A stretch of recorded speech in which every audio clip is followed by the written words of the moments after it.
उत्तर प्रदेश विधानसभा में budget session चल रहा है और इस बजट सेशन के दौरान महाकुंभ पर अपना जवाब देते हुए योगी आदित्यनाथ विपक्ष के दुष्प्रचार को लेकर कुछ इस तरह से हंस पड़े। दरअसल महाकुंभ में हुए हादसे को लेकर के और उसके दुष्प्रचार को लेकर के योगी आदित्यनाथ नसीहत दे रहे थे कि दुष्प्रचार से बचे वरना लोगों में घबराहट पैदा होती है। तभी अखबार की एक खबर पढ़ने लगे और वो खबर इतना मजेदार था कि योगी आदित्यनाथ भी अपने आप को हंसने से नहीं रोक पाए। देखिए क्या कुछ हुआ सदन में और किस तरह से बोलते बोलते हंस पड़े योगी आदित्यनाथ। शब्दों की मर्यादा का ध्यान जरूर रखें जब आप सोशल मीडिया में या मीडिया में कोई वक्तव्य देते हैं। दूसरा, जब आप कोई टिप्पणी करते हैं, हजारों की संख्या में मौत हो गई, अलग अलग लोगों ने, समाजवादी पार्टी के नेता भी थे, कांग्रेस के नेता भी थे, जिन्होंने इस प्रकार के गैर जिम्मेदाराना बयान किए। हमें उन तथ्यों को देखना चाहिए जो मैं कह रहा हूं कि डिजिटल कुंभ जिनको आप मृतक बता रहे हैं, जिसमें एक प्रयागराज के महोदय, एक प्रयागराज के ही सज्जन है, हम उनको भी दे रहा हूं, भगदड़ में जिसे मृत माना वो 13वें के दिन घर पहुंचा, ये प्रयागराज के हैं, है ना। अब उसके बाद भी ये सज्जन आपके जीरो रोड के खूंटी गुरु के घर लौट आए, यानी ये मौनी अमावस्या के स्नान पर भगदड़ के बाद से लापता थे।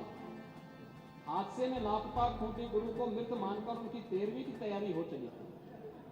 शाम को भोज के लिए मोहल्ले में तैयारी चल रही थी कि तभी तक वो ई रिक्शा से उतरे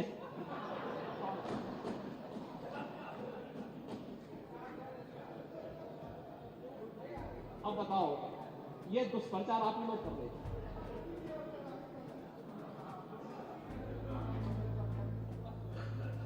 आप देखिए कि खूंटी गुरु कहीं दिनों से घर नहीं लौटे थे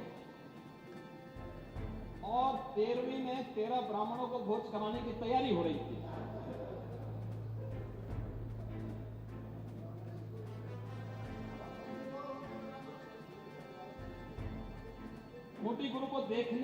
खूंटी गुरु ही रिक्शा से उतरे और उनको देखने के लिए बड़ा आयोजन निरस्त करना पड़ा था।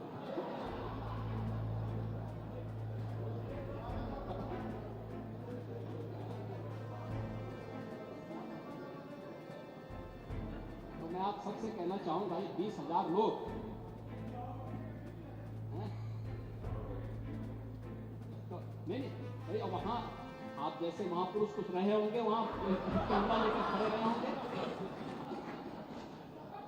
होंगे देखने के लिए कि अब इसके बाद लोगों के कमेंट लेंगे, लोगों से बुलवाएंगे कि देखिए साहब सरकार कोई व्यवस्था नहीं कर पाई हो गया। और तब तक वे स्वयं ही प्रत्यक्ष रूप से मूर्त रूप में प्रकट हो गए। उन्होंने कहा भाई इन नमूनों में विश्वास मत करो, ये झूठ के सौदागर हैं। मैं तो अभी जीवित हूं, मैं तो ऐसे भंडारे का आनंद ले रहा था। मैं इसीलिए कह रहा हूं पांडे जी, मैं इसीलिए कह रहा हूं महाकुंभ में कोई खोको नहीं रह सकता।